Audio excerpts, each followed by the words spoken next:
ಮತ್ತು ಎಲ್ಲ ಪ್ರಶ್ನೆಗಳು ಏನೇನು ಪ್ರಶ್ನೆಗಳು ನಮಗೆ ಬರುತ್ತೋ ಆ ಎಲ್ಲ ಪ್ರಶ್ನೆಗಳಿಗೂ ಸಹ ನಾವು ಸರಿಯಾದಂತಹ ಉತ್ತರವನ್ನು ಕಂಡುಕೊಳ್ಳುವುದಕ್ಕೆ ಸಾಧ್ಯ ಆಗುತ್ತೆ. ಇಲ್ಲಿ ಪ್ರತಿಯೊಂದು ಪ್ರಶ್ನೆಗೂ ಉತ್ತರ ಅನ್ನೋದಿದ್ದೇ ಇದೆ. ಆದ್ದರಿಂದ ಇದನ್ನು ನಾವು ಸರಿಯಾಗಿ ಅರ್ಥ ಮಾಡಿಕೊಳ್ಳಬೇಕು. ಅಂದರೆ ಆ ಪ್ರಕ್ರಿಯೆಯನ್ನು ಯಾವ ಒಂದು ಪ್ರಕ್ರಿಯೆ ಬಗ್ಗೆ ಹೇಳಿದೀವೋ ಆ ಒಂದು ಪ್ರಕ್ರಿಯೆಯನ್ನು ತಿಳಿದಿರತಕ್ಕಂಥವರು, ಸರಿಯಾಗಿ ಅಧ್ಯಯನ ಮಾಡಿರ್ತಕ್ಕಂಥವ್ರು, ಅಂಥವರಿಂದ ನಾವು ತಿಳ್ಕೊಳ್ಬೇಕು. ನಾವು ಸಹ ಆಳವಾಗಿ ಅಧ್ಯಯನ ಮಾಡಬೇಕು. ಅದಕ್ಕೆ ಒಂದು ಕಥೆ ಇದೆ. ಒಂದು ಊರಿನಲ್ಲಿ ಒಬ್ಬ ದೊಡ್ಡ ಶ್ರೀಮಂತ ಇದ್ದ. ಅವನು ತುಂಬ ಧಾರ್ಮಿಕನಾಗಿದ್ದ. ಎಲ್ಲ ಒಳ್ಳೊಳ್ಳೆ ಕಾರ್ಯಗಳಿಗೆಲ್ಲ ತನ್ನ ಹತ್ರ ಇರುವಂತಹ ಐಶ್ವರ್ಯವನ್ನು ಖರ್ಚು ಮಾಡ್ತಾ ಇದ್ದ. ಸುಮಾರು ದೇವಸ್ಥಾನಗಳನ್ನು ಕಟ್ಟಿಸಿದ್ದ, ಸುಮಾರು ಕಡೆ ಕೆರೆಗಳನ್ನು ಮಾಡಿಸಿದ್ದ, ಅನ್ನದಾನ ಛತ್ರಗಳನ್ನೆಲ್ಲ ಮಾಡಿಸಿದ್ದ, ಸುಮಾರೆಲ್ಲ ಒಳ್ಳೆ ಕೆಲಸಗಳು ಮಾಡಿದ್ದಾನೆ. ಎಲ್ಲಿ ಹೋದರೂ ಅವನ ಬಗ್ಗೆನೇ ಮಾತಾಡ್ಕೊಳ್ತಾ ಇದ್ರು. ಅಷ್ಟು ಧಾರ್ಮಿಕನಾಗಿದ್ದ. ಅವನಿಗೆ ವ್ಯಾಪಾರ, ಸ್ವಂತವಾಗಿ ಏನೋ ವ್ಯಾಪಾರಗಳು ಅದೆಲ್ಲ ಇತ್ತು. ವ್ಯಾಪಾರಗಳು, ಕೃಷಿ ಇತ್ಯಾದಿಗಳೆಲ್ಲ ಇತ್ತು. ಅದೆಲ್ಲದರಿಂದ ಅವನಿಗೆ ಚೆನ್ನಾಗಿ ಸಂಪಾದನೆಯೂ ಆಗ್ತಾ ಇತ್ತು. ಇನ್ನೊಂದು ಕಡೆಯಿಂದ ಒಳ್ಳೆ ಕೆಲಸಗಳನ್ನು ಮಾಡ್ತಾ ಇದ್ದ. ಅವನು ಒಳ್ಳೆಯ ಕೆಲಸಗಳನ್ನು ಮಾಡಿದ. ಎಲ್ಲ ಜನರು ಅವನನ್ನು ತುಂಬ ಗೌರವವಾಗಿ ನೋಡ್ತಾ ಇದ್ದರು. ಆಮೇಲೆ ಅವನಿಗೆ ವಯಸ್ಸಾಯಿತು. ವಯಸ್ಸಾದ ಮೇಲೆ ದೇಹವನ್ನು ಬಿಟ್ಟ ಆಗೋಯಿತು. ಆದರೆ ಇವನಿಗಿದ್ದಂತಹ ಒಂದು ಧಾರ್ಮಿಕತೆ ಅವನ ಮಕ್ಕಳಿಗೆ ಬರಲಿಲ್ಲ. ಅವರು ಮಾತ್ರ ಏನು ಇದ್ರ ಬಗ್ಗೆ ಯಾವುದೇ ಆಸಕ್ತಿ ಇರಲಿಲ್ಲ ಅವರಿಗೆ. ಎಷ್ಟೊತ್ತಿಗೂ ಅಪ್ಪ ಏನು ಸಂಪಾದನೆ ಮಾಡಿಟ್ಟಿದ್ರು ಅದನ್ನು ಅನುಭವಿಸುವುದು, ಅದನ್ನು ಹಾಳು ಮಾಡುವುದು, ಅವರ ಸ್ವಂತ ಭೋಗಗಳಿಗಾಗಿ ಅದನ್ನು ಅನುಭವಿಸುವುದು, ಅದನ್ನು ಖರ್ಚು ಮಾಡುವುದು, ಇದರಲ್ಲೇ ಇದ್ದರು ಅವರು ಮಕ್ಕಳೆಲ್ಲ. ಅವ್ರಿಗೆ ಈ ಗುಣ ಬರಲಿಲ್ಲ. ಈ ಥರ ಆದ್ದರಿಂದ ಅವರ ತಂದೆ ಆದರೆ ತುಂಬ ಒಳ್ಳೆಯ ಕೆಲಸಗಳನ್ನು ಮಾಡ್ತಾಯಿದ್ರು. ಯಾವುದೇ ಊರಿನಲ್ಲಿ ನಡೆಯುವಂತಹ, ಅಲ್ಲಿ ಸುತ್ತಮುತ್ತ ಎಲ್ಲ ಊರುಗಳಲ್ಲೂ ನಡೆಯುವಂತಹ ಪ್ರತಿಯೊಂದು ಒಳ್ಳೆಯ ಕೆಲಸದಲ್ಲೂ ಅವರ ತಂದೆಯದೊಂದು ಭಾಗ, ಒಂದು ಪಾಲು ಇರ್ತಿತ್ತು. ಏನೇ ಒಳ್ಳೆಯ ಕೆಲಸ ನಡೆದರೂ ಇವರೇ ಅವರಿಗೆ ಸಹಾಯ ಮಾಡ್ತಾ ಇದ್ದರು, ಕರೆದು ಬಿಟ್ಟು ಸಹಾಯ ಮಾಡ್ತಾ ಇದ್ದರು. ಆದರೆ ಈ ಮಕ್ಕಳು ನೋಡಿದರೆ ಈ ಥರ ಇದ್ದಾರೆ ಅಂಥೇಳಿ ಅಲ್ಲಿ ಇರುವ ಜನರಿಗೆಲ್ಲರೂ ಸಹ ಒಂಥರ ಅಸಮಾಧಾನ ಇತ್ತು. ಆದರೆ ಏನು ಮಾಡೋದು, ಅವರ ಆಸ್ತಿ ಅವ್ರು ಹಾಳು ಮಾಡ್ಕೊಳ್ತಿದ್ದಾರೆ ಅಷ್ಟೇ. ಈ ಜನರಿಗೆಲ್ಲ ಒಂದು ಅಸಮಾಧಾನವೂ ಇತ್ತು. ಆದರೆ ಈ ಮಕ್ಕಳು ಅವರು ಬೇರೆ ಯಾವ ಒಳ್ಳೆಯ ಕೆಲಸಗಳನ್ನು ಮಾಡ್ತಿಲ್ಲ. ಎಷ್ಟೊತ್ತಿಗೂ ಏನೋ ಅನುಭವಿಸುವುದು, ಅದು ಮಾಡುವುದು, ಇದು ಮಾಡುವುದು, ಅದನ್ನು ಹಾಳು ಮಾಡಿ ಕೊನೆಗೆ ಅಷ್ಟನ್ನು ಖಾಲಿ ಮಾಡಿದ್ದಾರೆ. ಏನೇನು ಆಸ್ತಿ ಆ ತಂದೆಯಿಂದ ಬಂದಿತ್ತೋ ಅದೆಲ್ಲದನ್ನು ಖಾಲಿ ಮಾಡಿಟ್ಟಿದ್ದಾರೆ. ಆದರೆ ಈ ಖಾಲಿ ಮಾಡುವಷ್ಟು ವರ್ಷಗಳಲ್ಲಿ ಅವರಿಗೆ ಈ ಭೋಗಗಳನ್ನು ಅನುಭವಿಸಿ ಈಗ ಒಂದೇ ಸಲ ಎಲ್ಲ ಖಾಲಿ ಆದಮೇಲೆ ಈ ಮತ್ತೆ ಪುನಃ ಅನುಭವಿಸಲಿಕ್ಕೆ ಕೈಯಲ್ಲಿ ದುಡ್ಡಿಲ್ಲ. ಆವಾಗ ಅವರಿಗೆ ಏನಾದರೂ ಮಾಡಿ ಪುನಃ ಅದೇ ರೀತಿಯಾದಂಥ ಹಿಂದೆ ಯಾವ ರೀತಿಯಾದ ಭೋಗಮಯವಾದಂತಹ ಜೀವನ ಇತ್ತೋ ಅದೇ ರೀತಿಯಾಗಿ ನಾವು ಭೋಗಗಳನ್ನು ಅನುಭವಿಸಬೇಕು ಅಂಥೇಳಿ ಅವರು ಪ್ರಯತ್ನ ಮಾಡ್ತಾ ಇದ್ರು. ಅದೇ ಆಸೆ ಮನಸ್ಸಿನಲ್ಲಿತ್ತು. ಇಷ್ಟು ಕಡಿಮೆ ಆದರೂ ಇನ್ನೊಬ್ಬರಿಗೆ ಬುದ್ಧಿ ಬರಲಿಲ್ಲ. ಇನ್ನು ಆ ಭೋಗಗಳನ್ನು ಅನುಭವಿಸಬೇಕು ಅನ್ನೋದ್ರ ಕಡೆಗೆ ಅವರ ಆಸೆ ಇತ್ತೇ ಹೊರತು ಅದಕ್ಕಾಗಿ ಪುನಃ ಯಾವ ಥರ ಹಣ ಸಂಪಾದನೆ ಮಾಡುವುದು ಅನ್ನೋದ್ರ ಬಗ್ಗೆನೇ ಯೋಚನೆ ಮಾಡ್ತಿದ್ರೆ ಹೊರತು ಈ ಥರ ಮಾಡಬಾರದು, ನಮ್ಮ ತಂದೆ ಇದ್ದ ಹಾಗೆ ನಾವು ಮಾಡಬೇಕಿತ್ತು ಅನ್ನೋ ಆ ಯೋಚನೆ ಮಾತ್ರ ಇನ್ನೂ ಅವ್ರಿಗೆ ಬರಲಿಲ್ಲ. ಈ ಥರ ಆಗೋಯ್ತು. ಸುಮಾರು ವರ್ಷಗಳಾಯಿತು. ಆಮೇಲೆ ಅವರಿಗೆಲ್ಲೋ ಕೈಯಲ್ಲಿರೋ ಹಣ ಎಲ್ಲ ಖಾಲಿ ಆಯಿತು. ಆವಾಗ ಏನು ಯೋಚನೆ ಮಾಡಿದರು ಅಂತಂದರೆ, ಈ ಭೋಗ ವಿಲಾಸಗಳಿಗೆ ಎಲ್ಲೂ ಸಹ ಹಣ ಸಿಗಲೇ ಇಲ್ಲ. ಊಟ ಮಾಡುವುದು ತುಂಬ ಕಷ್ಟ ಆಗಿಬಿಟ್ಟಿದೆ. ಆ ಥರ ಪರಿಸ್ಥಿತಿಗೆ ಬಂದಿದ್ದಾರೆ ಅವರು ಯೋಚನೆ ಮಾಡಿಸಿರಿ, ಭೋಗಗಳು ಇದೆಲ್ಲ ಆಮೇಲೆ ಮೊದಲು ನಮ್ಮ ಊಟ ಮಾಡೋಕ್ಕೆ ಏನಾದರೂ ಬೇಕು, ಅದಕ್ಕೆಲ್ಲಾದರೂ ಹಣ ಇದೆಯಾ ನಮ್ಮ ಹತ್ರ ಅಂತಂದರೆ ಅದು ತುಂಬ ಕಷ್ಟ. ಏನಾದರೂ ಕೆಲಸ ಮಾಡೋಕ್ಕೆ ಶರೀರ ಬಗ್ಗುವುದಿಲ್ಲ. ಇಷ್ಟೆಲ್ಲ ಭೋಗಗಳಲ್ಲಿ ಮುಳುಗಿ ಶರೀರ ಶ್ರಮ ಪಡಲಿಕ್ಕೆ ಆಗುವುದಿಲ್ಲ. ಆ ವಿಷಯ ಇವರಿಗೆ ಪರಿಚಯನೇ ಇಲ್ಲ. ಆದ್ದರಿಂದ ಏನು ಮಾಡೋದು? ಕೊನೆಗೆ ಏನು ಯೋಚನೆ ಮಾಡಿದ್ರು ಅಂದರೆ, ಸುಲಭವಾಗಿ ಎಲ್ಲಿಂದ ಹಣ ಸಿಗುತ್ತೆ, ಯಾವುದಾದ್ರೂ ಸಿಗುತ್ತಾ ಅಂತ ಯೋಚನೆ ಮಾಡಲಿಕ್ಕೆ ಶುರು ಮಾಡಿದರು. ಯಾವ ಮಾರ್ಗ ಸಿಗಲಿಲ್ಲ. ಕೊನೆಗೆ ಅವರ ಮಕ್ಕಳೆಲ್ಲ ಒಬ್ಬ ಹೇಳ್ದ, ಒಂದು ಕೆಲಸ ಮಾಡೋಣ, ಇನ್ನೊಂದು ಮಾರ್ಗದಿಂದ ಒಂದು ಪ್ರಯತ್ನ ಮಾಡಿದರೆ ಏನಾದರೂ ಸಿಗ್ಬೋದು ನಮಗೆ. ಏನಾ ಪ್ರಯತ್ನ ಅಂದರೆ, ನಮ್ಮ ತಂದೆ ತುಂಬ ಕೆಲಸಗಳಿಗೆ ದಾನ ಮಾಡ್ತಾ ಇದ್ದರು. ಹಾಗೆ ತುಂಬ ಜನರಿಗೆ ವ್ಯವಹಾರದ ನಿಮಿತ್ತವಾಗಿ ಸಾಲವನ್ನು ಸಾಲ ಕೊಡ್ತಾ ಇದ್ರು ತುಂಬ ಜನರಿಗೆ. ಒಂದು ಸಲ ನಮ್ಮ ಲೆಕ್ಕದ ಪುಸ್ತಕಗಳನ್ನೆಲ್ಲ ತೆಗೆದು ನೋಡೋಣ. ಯಾರಿಗಾದರೂ ಒಬ್ಬರಿಗೆ ಸಾಲ ಕೊಟ್ಟಿದ್ದು ಅದು ಹಾಗೆ ಇದ್ದು ಅವರು ವಾಪಸ್ ಮಾಡಲಿಲ್ಲ ಅಂತಂದರೆ ಆ ಥರದ್ದು ಯಾವುದಾದ್ರೂ ಲೆಕ್ಕ ಸಿಕ್ಕಿದರೆ ಈಗ ಅವನ ಹತ್ರ ಹೋಗಿ ವಸೂಲಿ ಮಾಡ್ಕೊಂಡು ಬರೋಣ. ಆ ಥರದ್ದು ಯಾವುದೋ ಇರ್ಬೋದು. ಅವರು ಮೊದಲು ಹೋಗೋದಕ್ಕಿಂತ ಮೊದಲು ಯಾರಿಗೋ ಸಾಲ ಕೊಟ್ಟಿರ್ಬೋದು, ಅದನ್ನು ಅವರು ವಾಪಸ್ ಕೊಡದೇ ಇರ್ಬೋದು. ಆ ಥರದ್ದು ಯಾವುದಾದ್ರೂ ಸಿಕ್ಕಿದರೆ ಪುನಃ ಅಲ್ಲಿ ನಾವು ಹೋಗಿ ಅದನ್ನು ವಸೂಲಿ ಮಾಡಿದರೆ ಒಂದಿಷ್ಟು ದುಡ್ಡು ಸಿಗುತ್ತೆ. ಮತ್ತು ಅದರಲ್ಲಿ ಇಟ್ಕೊಂಡು ನಾವು ಪುನಃ ಭೋಗಗಳನ್ನು ಅನುಭವಿಸ್ಬೋದು ಅಂಥೇಳಿ ಅವರು ಯೋಚನೆ ಮಾಡಿದರು. ಎಲ್ಲ ಲೆಕ್ಕದ ಪುಸ್ತಕ ಎಲ್ಲ ತೆಗೆದು ನೋಡಿದರು. ಎಲ್ಲೂ ಆ ಥರದ್ದು ಸಿಗಲೇ ಇಲ್ಲ ಲೆಕ್ಕ. ಯಾರಿಗೂ ಸಾಲ ಕೊಟ್ಟಿದ್ದುಂಟು, ಆದರೆ ಅದೆಲ್ಲ ಬಂದಾಯಿತು. ಎಲ್ಲೆಲ್ಲಿ ಕೊಟ್ಟಿದ್ರು ಅದೆಲ್ಲ ಬಂದಾಯಿತು. ಅದನ್ನೆಲ್ಲ ಉಪಯೋಗ ಮಾಡಾಯಿತು. ಎಲ್ಲವೂ ಲೆಕ್ಕ ಸರಿಯಾಗಿದೆ. ಎಲ್ಲೂ ಸಹ ಕೊಟ್ಟಿದ್ದು ಉಳಿದಿದೆ, ವಾಪಸ್ ಬರಲಿಲ್ಲ ಅಂತ ಇಲ್ಲವೇ ಇಲ್ಲ. ತುಂಬ ಬೇಜಾರಾಯ್ತು ಇವರಿಗೆಲ್ಲ. ಆ ಥರದ್ದು ಯಾವುದೂ ಇಲ್ಲಲ್ವ, ಈಗ ಏನು ಮಾಡೋದು ಅಂತ ಹುಡುಕ್ತಾ ಇದ್ರು. ಆದರೆ ಕೊನೆಗೆ ಹುಡುಕುವಾಗ ಒಂದು ಕಡೆ ಒಂದು ಲೆಕ್ಕ ಇತ್ತು. ಏನು ಅಂತಂದರೆ, ಈ ಊರಿನ ದೇವಸ್ಥಾನ ಒಂದಿದೆ. ಆ ದೇವಸ್ಥಾನದ ಎದುರಿಗೆ, ಆ ದೇವಸ್ಥಾನಕ್ಕೆ ಇವರ ತಂದೆಯೇ ಒಂದು ರಾಜಗೋಪುರ ಕಟ್ಟಿಸಿಕೊಟ್ಟಿದ್ರು.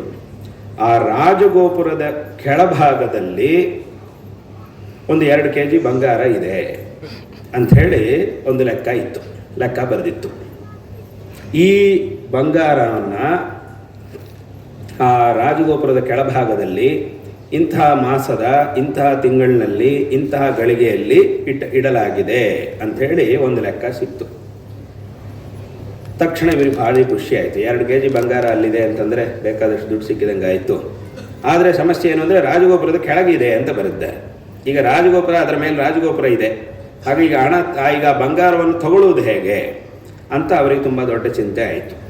ಅವರು ಯೋಚನೆ ಮಾಡಿದರು, ಅಲ್ಲಿಗೆ ಹೋಗಿ ಹೇಳಿದರು, ಈ ರಾಜಗೋಪುರವನ್ನು ಕೆಡವಬೇಕು, ಏನಾದರೂ ಮಾಡಿ ಈ ರಾಜಗೋಪುರವನ್ನು ಬೀಳಿಸಿ ಅದರ ಕೆಳಗಿಂದ ನಾವು ನಮ್ಮ ಬಂಗಾರ ಪಡ್ಕೊಳ್ಳಬೇಕು. ಆ ಊರಿನವರೆಲ್ಲ ಹೇಳಿದ್ರು, ಹಂಗೆಲ್ಲ ಸಾಧ್ಯ ಆಗೋದಿಲ್ಲ, ಅದೇನು ದೇವಸ್ಥಾನದ ರಾಜಗೋಪುರವನ್ನು ಬೀಳಿಸ್ತೀವಿ ಅಂತಂದರೆ, ಇಲ್ಲಪ್ಪ ನಮ್ಮ ದುಡ್ಡು ಕೆಳಗಿದೆ, ನಮ್ಮ ಬಂಗಾರ ಕೆಳಗಿದೆ, ನಮ್ಮ ಆಸ್ತಿ ಕೆಳಗಿದೆ, ಆದ್ದರಿಂದ ಇದನ್ನು ಕೆಳಗೆ ಬೀಳಿಸಲೇಬೇಕು, ಕೆಳಗಿಂದ ನಾವು ಅದನ್ನು ತಕ್ಕೊಳ್ಳೇಬೇಕು ಅಂಥೇಳಿ ಹೇಳಿದರು. ಇಲ್ಲ, ಅದೆಲ್ಲ ಆಗುವುದಿಲ್ಲ ಅಂತ ಊರಿನವರೆಲ್ಲ ಹೇಳಿದರು. ಆವಾಗ ಇವರೇನು ಮಾಡಿದರು ಅಂತಂದರೆ, ನೋಡೋಣ, ಒಂದು ವೇಳೆ ಏನಾದರೂ ಕೆಳಗಿದೆ ಸಿಕ್ಕಿದೆ ಅಂತಂದ ಮೇಲೆ ಮತ್ತೆ ಪುನಃ ಬೇಕಾದರೆ ಕಟ್ಸೋ ಕೆಲಸ ಮಾಡೋಣ, ಅದ್ರ ಬಗ್ಗೆ ಯೋಚನೆ ಮಾಡೋಣ ಅಂಥೇಳಿ ಆಮೇಲೆ ಅವರು ಸ್ವಲ್ಪ ಇವರು ಹೇಳಿದ್ರಿ, ಮಕ್ಕಳು ಹೇಳಿದರು, ನೋಡಿ ಇದು ನಮ್ಮ ತಂದೆ ಕಟ್ಟಿಸಿದ ರಾಜಗೋಪುರ ಇದು, ಅದನ್ನು ನಮಗೆ ಇದರ ಮೇಲೆ ಅಧಿಕಾರ ಇದೆ, ಅದನ್ನು ಮತ್ತೆ ಇದರ ಕೆಳಗೆ ನಮ್ಮ ಆಸ್ತಿಯೂ ಉಂಟು, ಸ್ಪಷ್ಟವಾಗಿ ನಮ್ಮ ತಂದೆನೇ ಅವರ ಕೈಯಲ್ಲಿ ಬರೆದಿಟ್ಟಿದ್ದಾರೆ. ಆದ್ದರಿಂದ ಇದರ ಮೇಲೆ ಇದರ ಮೇಲೆ ನಮ್ಮ ಪರಿಪೂರ್ಣವಾದ ಹಕ್ಕಿದೆ, ಕೆಳಗಡೆ ಇರುವ ಐಶ್ವರ್ಯದ ಮೇಲೂ ನಮ್ಮ ಹಕ್ಕಿದೆ. ಯಾಕೆ ಇಟ್ಟಿದ್ರು ಏನು ಅನ್ನೋದು ಅದು ಆಮೇಲಿನ ವಿಚಾರ. ಯಾಕೆ ಅಲ್ಲಿ ಯಾಕೆ ಇಟ್ಟಿದ್ದಾನೆ ಈ ವ್ಯಕ್ತಿ ಅಂತಂದರೆ ಅದು ಬೇರೆ ವಿಷಯ, ಅದು ನಮಗೂ ಗೊತ್ತಿಲ್ಲ, ಅದರ ಕಾರಣ ಗೊತ್ತಿಲ್ಲ, ಅಂತೂ ಅಲ್ಲಿದೆ, ನಮ್ಮ ತಂದೆನೇ ಅವ್ರ ಕೈಯಲ್ಲಿ ಬರೆದು ಇಟ್ಟಿದ್ದಾರೆ ಸ್ಪಷ್ಟವಾಗಿ. ಆದ್ದರಿಂದ ಏನಾದರೂ ಮಾಡಿ ರಾಜಗೋಪುರ ಕೆಳಗೆ ಬೀಳಿಸಬೇಕು, ಅದರಿಂದ ಬಂಗಾರವನ್ನು ನಾವು ತಗೊಳ್ಳಬೇಕು.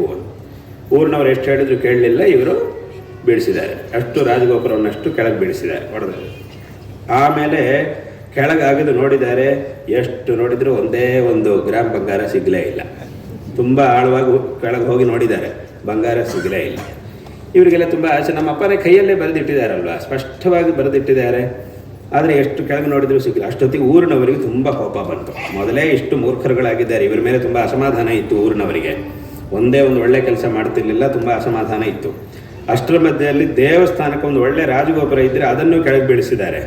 ಸರಿ, ಬೀಳಿಸಿದ ಮೇಲೆ ಕೆಳಗಾದರೂ ಏನಾದರೂ ಸಿಕ್ಕಿದ್ರೆ ಆದರೂ ಸ್ವಲ್ಪ ಸಮಾಧಾನ ಆಗ್ತಿತ್ತು, ಅದೂ ಸಿಗಲಿಲ್ಲ. ಇನ್ನು ಇವರಿಗೆ ತಡ್ಕೊಳ್ಳೋಕ್ಕಾಗಿಲ್ಲ. ಊರಿನವ್ರಿಗೆ ವಿಪರೀತ ಕೋಪ ಬಂದು ಅವರೆಲ್ಲ ಸೇರಿ ಅವ್ರಿಗೆ ಹೊಡೆಯೋಕ್ಕೆ ಶುರು ಮಾಡಿದರು.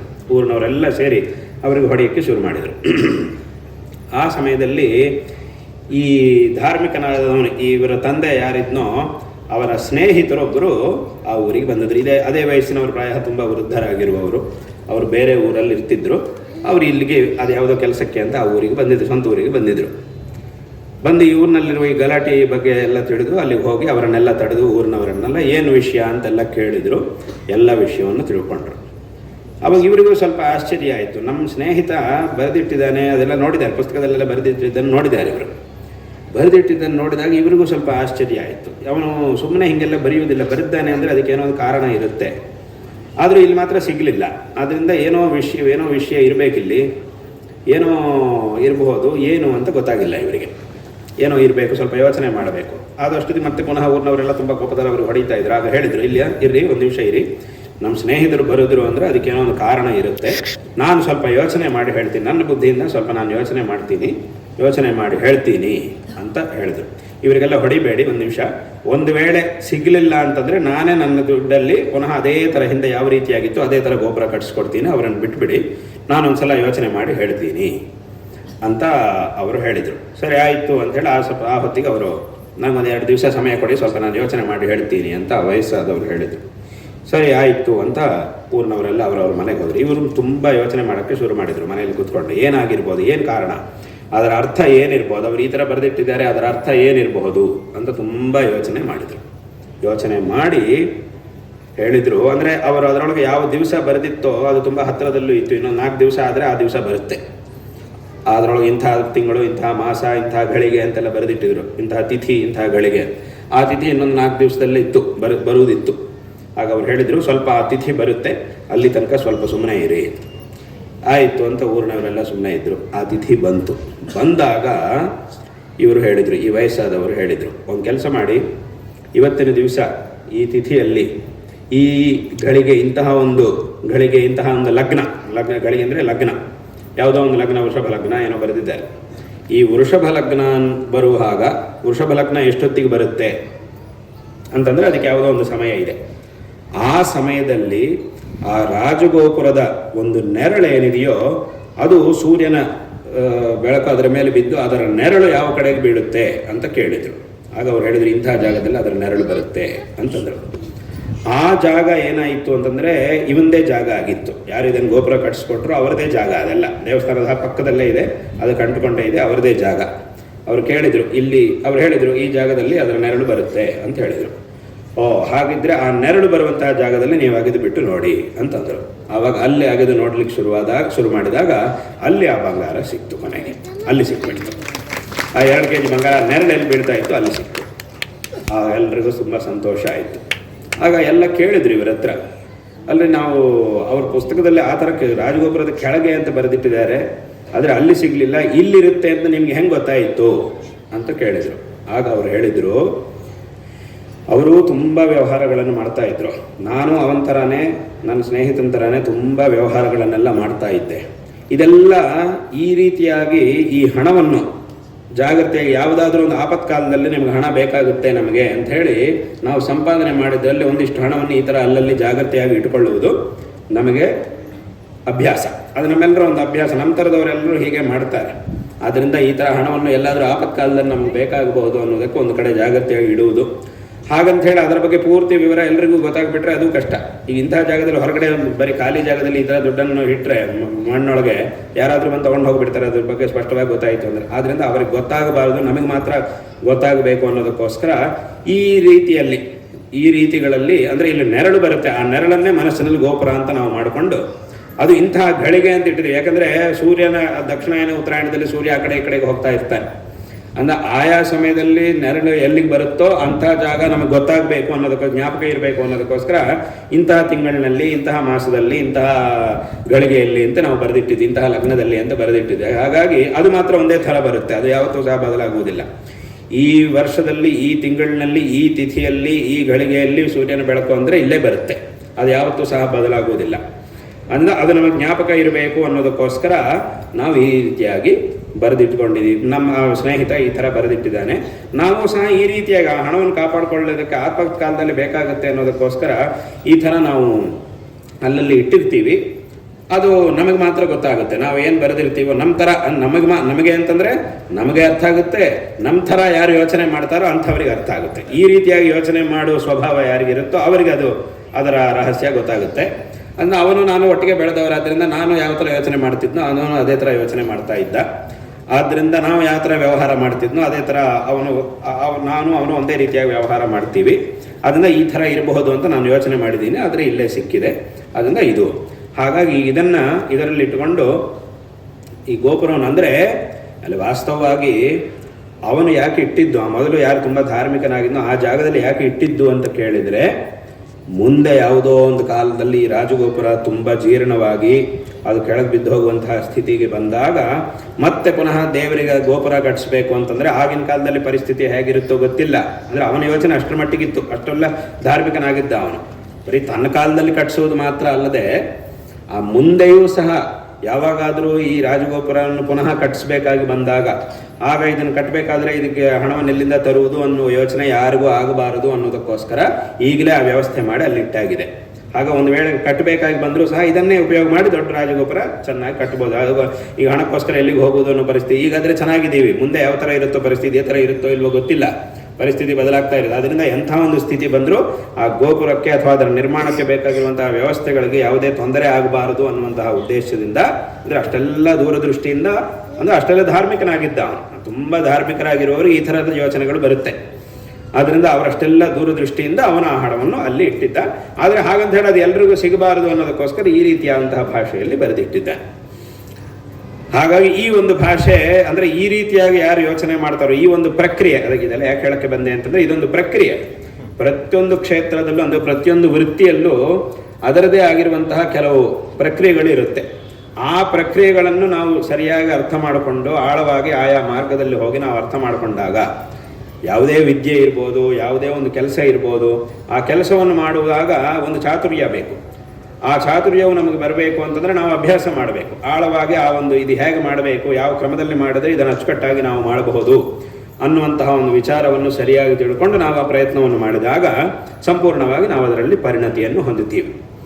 ಆದ್ದರಿಂದ ಎಲ್ಲ ವೃತ್ತಿಗಳು ಅಷ್ಟೇ, ಪ್ರತಿಯೊಂದು ವೃತ್ತಿಯಲ್ಲೂ ಹಾಗೇನೆ ಲೋಕದಲ್ಲಿ. ಆದ್ದರಿಂದ ಅವರು ಆ ಥರ ಮಾಡಿ ಇಟ್ಟಿದ್ದಾನೆ. ಆದ್ದರಿಂದ ಇದು ಸಿಕ್ಕಿದೆ, ಹಾಗಾಗಿ ಇದನ್ನು ಇಟ್ಕೊಂಡು ನೀವು ದೇವಸ್ಥಾನವನ್ನು ನಿರ್ಮಾಣ ಮಾಡಿಸಿ ಏನಾದರೂ ಅದರೊಳಗೆ ಉಳಿದಿದೆ ಅಂತಂದರೆ ಅದನ್ನು ಅವರ ಮಕ್ಕಳಿಗೆ ಕೊಡಿ. ಆಮೇಲೆ ಆ ಮಕ್ಕಳಿಗೂ ಬುದ್ಧಿ ಹೇಳಿದರು, ನೋಡಿ ಇನ್ಮೇಲೆ ಯಾವತ್ತೂ ಸಹ ಈ ಥರ ಮಾಡಬಾರ್ದು, ಈ ರೀತಿಯಾಗಿ ಹಣವನ್ನು ಸುಮ್ಮನೆ ವ್ಯರ್ಥ ಮಾಡದೆ ನಿಮ್ಮ ತಂದೆ ಥರ ಶ್ರಮಪಟ್ಟು ಕೆಲಸವನ್ನು ಮಾಡಿ ಸಂಪಾದನೆ ಮಾಡಿ, ಯಾಕೆ ನಿಮ್ಮ ತಂದೆ ಸಂಪಾದನೆ ಮಾಡಿದ್ದೆಲ್ಲ ಹಾಗೇನೆ, ಯಾವತ್ತೂ ಸಹ ಯಾರಿಂದ ಅಪಹರಣೆ ಮಾಡಿದ್ದೆಲ್ಲ, ಅನ್ಯಾಯ ಮಾರ್ಗದಲ್ಲಿ ಹೋಗಿದ್ದಿಲ್ಲ, ತುಂಬ ಶ್ರಮಪಟ್ಟು ಸಂಪಾದನೆ ಮಾಡಿದ್ದು. ಹಾಗಾಗಿ ನೀವು ಸಹ ಇದೇ ಥರ ಸಂಪಾದನೆ ಮಾಡಿ ಒಳ್ಳೆ ಮಾರ್ಗದಲ್ಲಿ ಇರಿ ಅಂತ ಮತ್ತೆ ಅವರು ಉಪದೇಶನೂ ಮಾಡಿದರು. ಆಮೇಲೆ ಆ ಗೋಪುರವನ್ನು ಸಹ ಮತ್ತೆ ಪುನಃ ಅದೇ ರೀತಿಯಾಗಿ ಕಟ್ಟಿಸಿಕೊಟ್ಟಿದ್ರು ಅಂತ ಅದು ಒಂದು ಕಥೆ.